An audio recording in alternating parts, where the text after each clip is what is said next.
వెనకటికో సామెత ఉంది, కొండ నాలికి మందేస్తే ఉన్న నాలిక ఊడిపోయిందని చెప్పి ఈ ముఖ్యమంత్రి గారి యొక్క వ్యవహార శైలి. అసలు విద్యాశాఖ గురించి ప్రతిరోజు చెప్తా ఉన్నాడు, విద్యాశాఖను బాగా చేయాలి, ప్రభుత్వ విద్యను బ్రహ్మాండంగా రాష్ట్రంలో తయారు చేయాలి కాబట్టి నా దగ్గరనే పెట్టుకున్నా అంటే ఎంతో గొప్పగా చేస్తారేమని అనుకున్నాం. సినిమా సగం అయింది, ఇంటర్వ్యూలు కూడా అయిపోయింది, 2.5 సంవత్సరాలు దాటిపోయింది. కానీ ఏ విషయాలైనా ప్రకటనలకే పరిమితం అయిపోయినాయి తప్పితే ఏ అంశం కూడా ముఖ్యమంత్రి గారు చెప్పింది వాస్తవ రూపం దాల్చలేదు. దానికి తోడు అన్నీ కూడా తుగ్లక్ అనే రాజును తలపించే నిర్ణయాలు. మొన్న ఒక మీడియా కాంక్లేవ్లో మాట్లాడుతూ ముఖ్యమంత్రి గారు, ఆయనే విద్యామంత్రి, రాష్ట్రంలో ఉన్నటువంటి దగ్గర 27,000 ప్రభుత్వ పాఠశాలలు ఉంటే వాటిని అన్నీ కూడా కుదిస్తాం, రేషనలైజేషన్ చేస్తాం, 4,000కు ప్రభుత్వ పాఠశాలల సంఖ్య తీసుకొస్తామని చెప్తా ఉన్నారు. నేను అడుగుతా ఉన్నాను ముఖ్యమంత్రి గారు, ఇంత అనాలోచితమైన నిర్ణయం మాట్లాడే ముందు, ఇటువంటి నిర్ణయం ఒక జాతీయ స్థాయి వేదిక అనుకోవచ్చు, మనం ఒక రెప్యూటెడ్ సెలబ్రేటెడ్ ఎడిటర్ నిర్వహించినటువంటి ఒక మీడియా కాంక్లేవ్లో రాష్ట్రం బయట ఉన్నటువంటి ఒక వేదిక మీద మీరు మాట్లాడుతూ దేశమంతా చూస్తున్నప్పుడు తెలంగాణ రాష్ట్రంలో 27,000 ప్రభుత్వ స్కూల్స్ ఉంటే గతంలో వాటిని బ్రహ్మాండంగా నిర్వహిస్తే నా ప్రభుత్వానికి చేత కాదు, నేను ఆ స్కూల్స్ని 4,000కు దించుతానని చెప్పడం అనేది ఇది ఎంత అనాలోచితమైన చర్య. అంటే దగ్గర మీరు 25% కంటే తక్కువగా దగ్గర 20%కు ఉన్న స్కూల్స్ని దించివేస్తామని చెప్తున్నారు. ఇది ఎందుకంటే నేను చెప్పాను కదా, ఈ సామెతలు ముఖ్యమంత్రి గారిని చూస్తేనే గుర్తొస్తున్నాయి. ఇంతన్నాడు అంతన్నాడే గంగరాజు, మళ్ళీపోతే ఏం లేదన్నట్టు. ఒకవైపేమో ఇంటిగ్రేటెడ్ స్కూల్స్ కడతానంటాడు, ఆడ వేలాది మంది విద్యార్థులను పెడతా అంటాడు. ఇంకోవైపేమో 1000 తెలంగాణ పబ్లిక్ స్కూళ్ళు పెడతా అంటాడు. మరోవైపు ఉన్న ప్రభుత్వ స్కూల్స్ని తగ్గిస్తా అంటాడు. ఇటువంటి అనాలోచితమైనటువంటి మాటలు రాష్ట్రంలో ఉన్నటువంటి విద్యార్థులను, వాళ్ళ తల్లిదండ్రులను, మొత్తంగా విద్యారంగాన్ని దగ్గరగా చూసే వాళ్ళకి ఆందోళన కలిగిస్తూ ఉన్నాయన్న విషయాన్ని నేను ముఖ్యమంత్రి గారికి చెప్పదలుచుకున్నాను.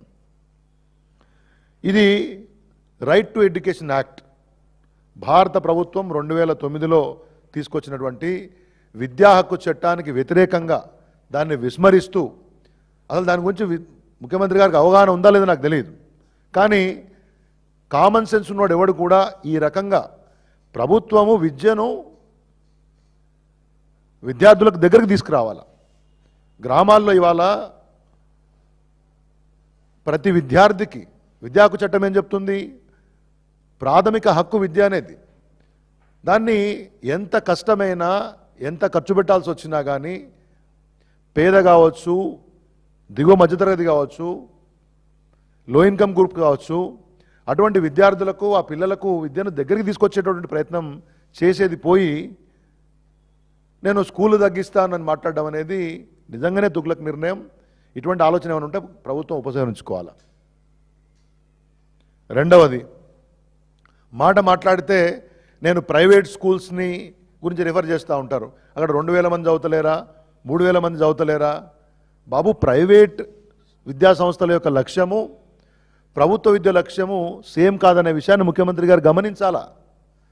ప్రైవేట్ విద్యలో ఉండేవాళ్ళు వాళ్ళు స్కూల్స్ పెట్టుకుంటారు, వ్యాపార ధోరణితో పనిచేస్తారు. వాళ్ళ యొక్క స్కూల్స్లో ultimately they have to get a profit. కానీ ప్రభుత్వ విద్య యొక్క లక్ష్యము వ్యాపార ధోరణి కాదు, అది మీ బాధ్యత. విద్యను అందరికీ చేరువ చేయటము మీకు ఆర్టీఈలో చాలా క్లియర్గా ఉంటుంది, చాలా క్లియర్గా రైట్ టు ఎడ్యుకేషన్ యాక్ట్లో చెప్తారు. ఏంటంటే విద్యను కల్పించాలా, ఎక్కడ కూడా ఎలిమెంటరీ ఎడ్యుకేషన్ కంప్లీట్ అయ్యే వరకు కూడా ఖర్చులతో సంబంధం లేకుండా మీరు దాన్ని నిర్వహించాలని చెప్తారు. అదేం లేకుండా గతంలో ఏకోపాధ్యాయ పాఠశాలలు ఎక్కడన్నా కొన్ని రేషనలైజ్ చేస్తే కూడా ఏకోపాధ్యాయ పాఠశాలలు తీసేస్తారా, అట్లెట్లా చేస్తారని మాట్లాడిన రేవంత్ రెడ్డి ఇవాళ ప్రభుత్వంలోకి రాగానే ఆయనే విద్యామంత్రిగా ఉండి తండాలల్లో, గ్రామాలల్లో, గూడాలల్లో స్కూల్ ఉంటాం అనేది ఓల్డ్ ఫ్యాషన్ అట. అది ఓల్డ్ ఫ్యాషన్ కాదు మిత్రమా, అది అవుట్డేటెడ్ ఫ్యాషన్ కాదు మిత్రమా. మీ ఆలోచనలు అవుట్డేటెడ్గా ఉన్నాయి. మీకు విద్యా వ్యవస్థ మీద కనీస అవగాహన లేదు, సమాజం పట్ల బాధ్యత లేదనే విషయాన్ని ఈ ప్రకటనలు మాకు గుర్తు చేస్తూ ఉన్నాయి. నేను అడుగుతా ఉన్నాను, ఎవరిని సంప్రదించారు? రాష్ట్రంలో 26,065 పాఠశాలలు ప్రభుత్వమే ఉన్నాయి, కొన్ని ఎయిడెడ్ స్కూల్స్ ఉన్నాయి, దాంట్లో భాగంగా కొన్ని 4,500 హై స్కూల్స్ ఉన్నాయి, ఉపాధ్యాయ సంఘాలు ఉన్నాయి, నిపుణులు ఉన్నారు, విద్యారంగంలో దగ్గరగా పనిచేసే వ్యక్తులు ఉన్నారు. ఎవరన్నా చర్చించినరా మీరు? బెంగళూరులో మాట్లాడే మాటల ముందు నోటికి ఎంత వస్తుందంత మాట్లాడి అబాస్పాలు కావడం తప్పితే దీంట్లో మరో విషయం ఉందన్నటువంటి విషయాన్ని నేను వారిని ప్రశ్నిస్తూ ఉన్నాను. చట్టం తెలుసా? ఎక్కడైతే మనకు గ్రామం ఉంటుందో, విద్యార్థులు ఉంటారో ఆ ఏరియాకు 1 కిలోమీటర్ లోపులో ప్రాథమిక పాఠశాల ఉండాలి. 3 కిలోమీటర్ల లోపులో మనం అప్పర్ ప్రైమరీ స్కూల్ అంటాం కదా, ప్రాథమికోన్నత పాఠశాల ఉండాలి. 5 కిలోమీటర్ల లోపులో ఉన్నత పాఠశాల ఉండాలి, మనం హై స్కూల్ అంటాం కదా, ఆ హై స్కూల్ ఉండాలి. ఎట్లా రేషనలైజ్ చేస్తావు? ఇది రేషనలైజ్ చేయడం అంటే సంఖ్య తగ్గించడం కాదనే విషయాన్ని ముఖ్యమంత్రి గారు గమనించాలి. దాని అర్థం గమనించండి. ఒకవేళ స్టూడెంట్ టీచర్ రేషియో అనేది మెయింటైన్ కాకపోతే, కొన్ని చోట్ల తలకు మించిన భారం అనుకుంటుంటే, కొన్ని చోట్ల విద్యార్థుల సంఖ్య లేదంటే దాంట్లో కొద్ది గొప్ప మార్పులు చేసుకుంటాం. అంతేగాని క్లస్టర్లు చేస్తాము. ఇప్పుడు ఆయన ప్రైవేట్ స్కూల్స్తో పోలుస్తున్నాడు, మండల కేంద్రంకి వెళ్ళి వస్తుందని చెప్పేసి. మండల కేంద్రంలో ఒక ప్రైవేట్ స్కూల్ ఉంటే ఒక బస్సు పంపిస్తారు కావచ్చు, కానీ మరి ఈ చట్టం ఎక్కడికి పోవాలి? 1 కిలోమీటర్ ఇప్పుడు నేను చెప్పినటువంటి అంశాలు ఎక్కడికి పోవాలి? దగ్గర 20 లక్షల మంది ఉన్నారని చెప్తున్నారు ఓవరాల్గా ప్రభుత్వ విద్యలో. వీళ్ళందరికీ రవాణా సౌకర్యం కల్పించేంత స్థాయి మనకుందా? అంత ఇన్ఫ్రాస్ట్రక్చర్ ఉందా? ఇంటింటికి పోయి విద్యార్థులను పికప్ చేసుకొని 7-8 కిలోమీటర్లు 10 కిలోమీటర్లు తీసుకుపోయే తాహత్ ఉందా? బ్రేక్ఫాస్ట్ పెడతానని చెప్పి ఆ ప్రభుత్వంలో, మా ప్రభుత్వంలో కేసీఆర్ గారి నేతృత్వంలో బ్రేక్ఫాస్ట్ పథకం స్టార్ట్ చేస్తే దాన్ని ఆపేస్తేవి, స్టార్ట్ చేస్తానని చెప్పి ఇవాటి వరకు ఏం చేయకపోతేవి. ఎట్లా మీ మాటలు నమ్మాలి? నేను డిమాండ్ చేస్తూ ఉన్నాను ముఖ్యమంత్రి గారిని, రేషనలైజేషన్కి ఒక సిస్టమ్ ఉంటుంది. అడ్డగోలుగా ప్రభుత్వ స్కూళ్ళను తగ్గిస్తే, విద్యా హక్కు చట్టాన్ని హరించి వేస్తే ఖచ్చితంగా ప్రశ్నిస్తాం, ఆందోళన చేస్తాం. ఇది సరైన విద్య కాదు, ఇది నిర్ణయం కాదు. రేపు పొద్దున ప్రైవేటు విద్యా వ్యవస్థను, కార్పొరేట్ విద్యా వ్యవస్థను పెంచి పోంచడం కోసం చేస్తున్నటువంటి ఒక ప్రయత్నంగా దీన్ని భావించాలి. పేద మధ్యతరగతి పిల్లల యొక్క హక్కులను హరించి వేసేటువంటి ప్రయత్నంగా ముఖ్యమంత్రి గారు చేస్తున్న దాన్ని దీన్ని భావించాలి. ఇవాళ ఈ ప్రభుత్వం రాగానే కేసీఆర్ గారి ప్రభుత్వంలో ప్రభుత్వ విద్యను పటిష్టం చేసే ప్రయత్నం చేసినాం. మన ఊరు మనబడి ప్రోగ్రాం తీసుకొని రాష్ట్రంలో ఉన్న 26,065 ప్రభుత్వ స్కూల్స్లో మౌలిక వసతులను పెంచడం కోసము 7,238 కోట్ల రూపాయలు కేటాయించి, తొలి విడతలో 9,238 స్కూల్స్ని 3,470 కోట్లతోటి స్టార్ట్ చేసి మళ్ళీ విడత కూడా స్టార్ట్ చేసినాం. 3,000కు పైగా స్కూల్స్ బాగు చేసినాం. 12 items, compound walls, battery of taps, water sumps, ప్రతి స్టాండర్డ్ క్లాస్ రూమ్లో 4 ట్యూబ్ లైట్సు, 4 ఫ్యాన్సు, డ్యూయల్ డెస్క్లు, గ్రీన్ చాక్ బోర్డ్సు, 8, 9, 10 తరగతి విద్యార్థులకు ఆన్లైన్ విద్యాబోధన కోసము ఇంటరాక్టివ్ ఫ్లాట్ ప్యానెల్సు, రాష్ట్రంలో ఉన్న 4,500 పైన హై స్కూల్స్లో డైనింగ్ హాల్స్, ఒకసారి కనీసం 120 మంది తినే విధంగా బ్రహ్మాండమైనటువంటి డైనింగ్ హాల్సు, ఉన్న కిచెన్స్ని బాగు చేసినాం, మంచి ఫర్నిచర్ ఇచ్చినాం. పైన రూఫ్ టాప్స్ అన్నిటిని కూడా ప్రాపర్గా స్ట్రెంగ్తన్ చేసినాం. సోలార్ రూఫ్ టాప్ పెట్టి ఎలక్ట్రిసిటీ కోసము ఏర్పాట్లు చేస్తే అదనపు క్లాస్ రూమ్స్ నిర్మించినాం, టాయిలెట్స్ నిర్మించినాం. ఆ మొత్తం పథకాన్ని ఈ ప్రభుత్వం రాగానే నీరుగార్చేసినారు. కంప్లీట్గా దాన్ని బంద్ చేసి ఓన్లీ కేసీఆర్ గారి మీద కోపంతో, బ్రహ్మాండమైన ప్రోగ్రాం కాబట్టి ఆయనకే పేరు వస్తుంది కంటిన్యూ చేస్తే అది బంద్ చేసి అమ్మ ఆదర్శ పాఠశాలను పెట్టి చిన్న చిన్న రిపేర్లు చేసి అది కూడా బంద్ చేసినారు.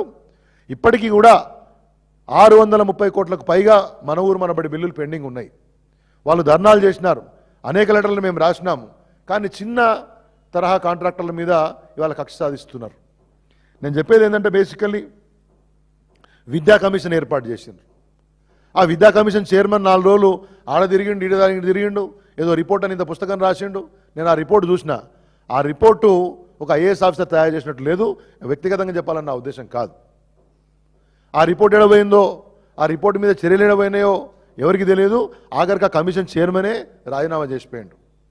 విద్యా కమిషన్ చైర్మన్, విద్యా కమిషన్ అని అట్టహాసంగా ఏర్పాటు చేసినటువంటి దాంట్లో చైర్మనే రాజీనామా చేసిపోతే మీ విద్యా వ్యవస్థ, మీ విద్యాశాఖ నిర్వహణ ఎంత చెత్తగా ఉందనే విషయాన్ని ఇవాళ రాష్ట్ర ప్రజలు గమనిస్తూ ఉన్నారు. యంగ్ ఇండియా ఇంటిగ్రేటెడ్ స్కూల్స్ అట్టహాసంగా 120 పెడతాము, 20,000 కోట్లు పెడతామంటే ఒక బట్టి విక్రమార్క, రేవంత్ రెడ్డి గారు, శ్రీధర్ బాబు యొక్క కాన్స్టిట్యూన్సీలు తప్పితే వాళ్ళు నేను చెక్ చేసినాను ఏం జరుగుతుందని. ఆ 3 చోట్ల 4-5 స్లాబులు పడ్డాయేమో కానీ మిగతా ఎక్కడ కూడా ఆ పనులు ముందుకు సాగట్లేదు. Telangana public school, Hyderabad public స్కూల్లా చేస్తాము, తెలంగాణ పబ్లిక్ స్కూల్స్ అన్నారు, 1000 అన్నారు. మరి 27,000 4,000 తగ్గిస్తానంటావు. ఉన్న గురుకుల పాఠశాలల నిర్వహణ సరిగ్గా చెయ్యవు. మరి పబ్లిక్ స్కూల్లో ఎవరిని చదివించాలని దీంట్లో? ప్రభుత్వ స్కూళ్ళలో సరిగ్గా లేదు కాబట్టి తగ్గిస్తా అంటే ఆ 4,000 రేపొద్దున ఏర్పాటు చేస్తే 27,000 నుంచి అవి కూడా ప్రభుత్వ స్కూల్లే కదా. మరి వాటికి ఎవరు వస్తారు?